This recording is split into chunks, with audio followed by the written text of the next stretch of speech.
Sou o psicólogo Gabriel Zeni, estou aqui para trazer um pouco de paz, harmonia para vocês em tempos de confinamento. O que tiramos disso? Que ferramentas podemos tirar? Entender essa ansiedade, essa tal da ansiedade, né? Quem nunca, né, está passando aí por ansiedade? Partilhar com você, primeiramente, eu como psicólogo, a gente tem escutado muitos psicólogos, coaches, profissionais aí da saúde que entendem, né, um pouco ou muito do comportamento humano, vários recursos, ferramentas. Nunca se passou tanto aí nunca se falou tanto sobre rotina, né, por exemplo.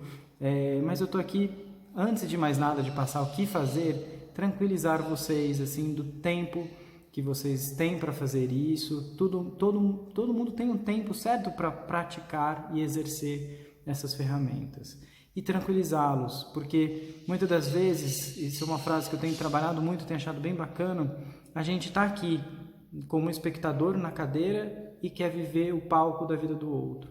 Ou seja, o que você vê do palco da vida do outro, o grande cenário, a parte mais importante e o recorte que ele está querendo passar para você, é como isso que eu disse, apenas um recorte, é apenas um pedaço da vida dele. Então a gente vê aí eu pelo menos como pai, fico vendo assim algumas pessoas colocando lá na sala, né, um circuito maravilhoso, mirabolante, lá dos filhos passam em cima da cadeira, embaixo da mesa, uma coisa assim, parece um circo, né? E a gente vai se cobrando, né? O nosso papel de super pais, super ser humanos, a gente tem esse complexo de super-heróis, né? E que temos que ali já fazer tudo aquilo. Então, vocês que estão acompanhando esses blogueirinhos, né, que colocam aí os exercícios na sala e você fala assim, caraca, até agora eu não movi uma palha, né? E tem entrado talvez num processo até mesmo de autocobrança e piorado aí o seu nível de ansiedade. Ansiedade, o que é, né, ansiedade aí para a psicologia, para você entender? É o excesso de futuro. Então, é a pessoa que se antecipa, ela tem esse problema é um pensamento muito acelerado e projetivo. Então a gente está lá na frente, está projetando. E qual seria o antídoto para isso? O presente. É o que a gente chama de mente experiencial dentro da neurociência. É o pensamento experiencial, o pensamento presente. É isso que vai te dar aí um sustento. E qual é o grande problema, né, desses excessos de informações que o ser humano não está acostumado? A gente não ter uma previsibilidade. A gente está falando aí de informações que estão, muitas das vezes, em conflitos com elas mesmas. Então, a gente tem um choque hoje de informação do tipo, prioriza-se economia ou vidas humanas ou o trabalho das pessoas, o desemprego. E aí eu pergunto para você, é importante você não estar alienado, é importante você estar por dentro, mas o que isso tem mexido com você? O que isso tem a ver aí com o seu estado emocional? Você que é uma pessoa que corre atrás de informação, que busca informação, será que isso aí está sendo funcional para você? Será que isso tem ajudado mais? Então o ser humano tem dificuldade de entrar em contato com esse excesso de informação, principalmente quando as informações elas geram essa imprevisibilidade, ou seja, a gente não tem uma certeza aí do que esses cenários podem apresentar. Se vem uma segunda onda em outros países, uma terceira onda, enfim. Então, isso está gerando mais ansiedade, porque ansiedade é essa incerteza. É quando a gente tem um cenário, um futuro incerto. Ou é quando a gente quer cada vez mais ter o controle das coisas. E isso que está alimentando a sua ansiedade.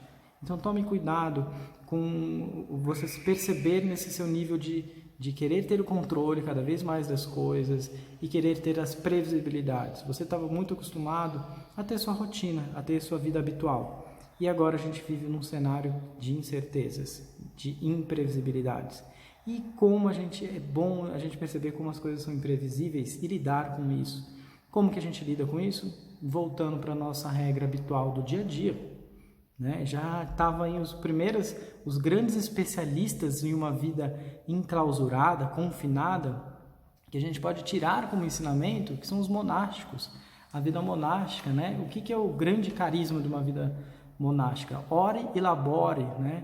Então, esteja em contato com algo espiritual que te eleve espiritualmente, mas ao mesmo tempo tenha uma regra de vida ali. Horário para dormir, horário para acordar, Por que isso está sendo tão importante, né? Por que estão falando tanto de rotina? Exatamente pelo senso de experiência presente que eu falei inicialmente. A sua mente experiencial, a sua mente presente, funciona muito melhor quando você sabe o que fazer, quando você sabe e tem já as coisas programadas. Isso é fantástico, isso é o mais importante para você. Então, saiba o que tenha que ser feito naquele momento, porque senão você vai ficar refém do nada a fazer, e o nada a fazer você vai se pegar lá na frente, lá no futuro. Então essa é a primeira dica aí. E a segunda é, diante de tanto sofrimento que a gente está vivendo, né? Bom, pessoal, além dessas primeiras dicas aí que eu dei, com o cuidado do excesso da informação e qual a intenção que você vai até essas informações, e também a importância de uma regra, do saber ter tempo para começar e terminar uma coisa, né? Faça o que deve ser feito naquele momento, tenha tarefas certas e esteja onde faças. Esse é um grande ensinamento também. Esteja íntegro, 100% no que você está fazendo. Isso é fantástico, né?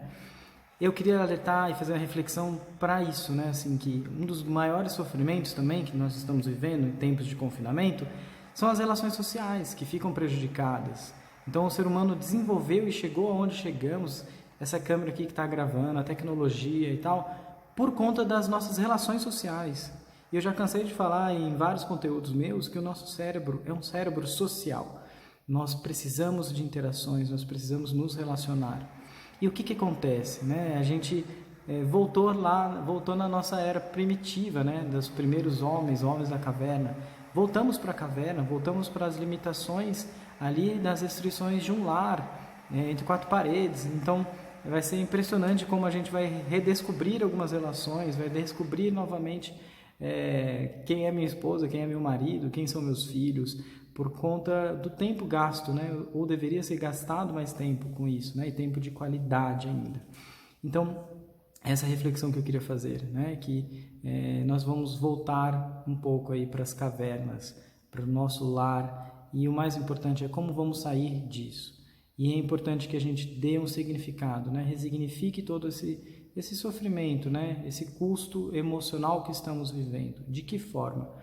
E esse é o último ponto, né, de reflexão que eu queria trazer para vocês, que é exatamente esse. Dar um sentido para o que eu estou fazendo em casa. E qual é o principal ponto? A responsabilidade social.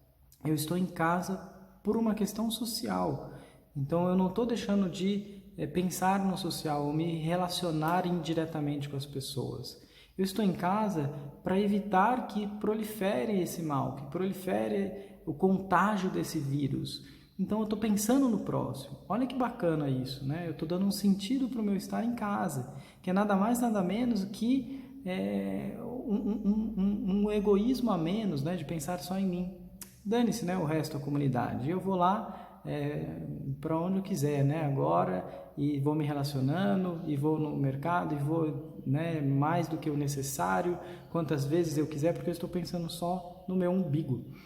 Enquanto nós não aprendermos com isso que nós estamos passando, e talvez, às vezes, nas minhas reflexões eu falo assim, que isso, né, pode ser até benéfico, né, tudo isso que nós estamos passando, para sairmos dessa caverna, seres humanos melhores, pensando mais no outro, mais solidários e mais generosos.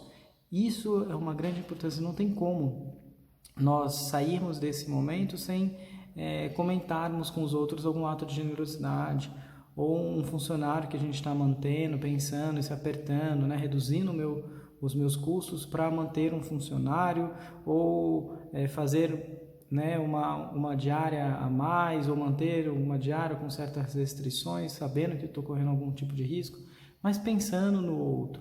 Não tem como a gente sair dessa caverna que a gente está aí, né, imerso, sem passar por uma experiência de doação. E eu achei oportuno aí um filme do Netflix que chamou O Poço, né? Um filme espanhol, tá lá de produção do Netflix, quem quiser, né, assistir em tempos de quarentena, tem muito tempo, né? Cenas de violência, viu? Cuidado aí. Então não é um filme muito para criança, né? Eu falo muito para esse público infantil, então tem muita cenas de carnificina, enfim. Mas é legal a ideia de que os seres humanos têm que pensar no outro. Lá é uma plataforma, né? e vai descer uma plataformazinha com uma mesa enorme de comida, e os primeiros que tem comida lá para todas as pessoas, né? Para todos os níveis, para todos os andares. Mas as pessoas que estão no nível de cima comem mais e acabam comendo pensando só nas suas necessidades e além das necessidades e privações, e não deixam comida para o pessoal lá embaixo. Então, eu achei oportuno para trabalhar essa parte da nossa solidariedade, pensar além do nosso espaço. Você não está só na sua casa quando você fica em casa, você está com a sua consciência social, ou seja, tenha isso presente, que você está fazendo isso pelo outro, é uma caridade, é uma doação, né? E não só nas pessoas de fora, mas abasteça-se disso para dar o melhor para as pessoas de dentro. E aí é o mais importante, e eu fecho esse conteúdo para que você pense também em oferecer o melhor de si para aqueles que estão mais perto da sua casa, embaixo do mesmo telhado, né? Dê esse sentido a mais, ofereça o melhor de você na sua melhor versão, que talvez tudo isso pode estar te levando. Em meio a tanta ansiedade, em meio a tanto conflito, não deixe de pensar que você pode ser um ser humano melhor, né? Se blindando aí dos posts talvez que as pessoas só colocam, né? O bife com batata frita, a melhor parte, e lembre-se que tem muito mais, né, do que a gente vê aquele recorte. Então evite comparações e busque se comparar com você mesmo, como você entrou nesse período de caverna e como que você vai sair. Tenho certeza que vamos sair ser humanos melhores e vamos nos relacionar e dar muito mais abraço, muito mais carinho e afeto depois disso tudo. Pense nessas reflexões e vamos lá, né? Vamos encarar e vamos passar por isso. Um forte abraço para todos.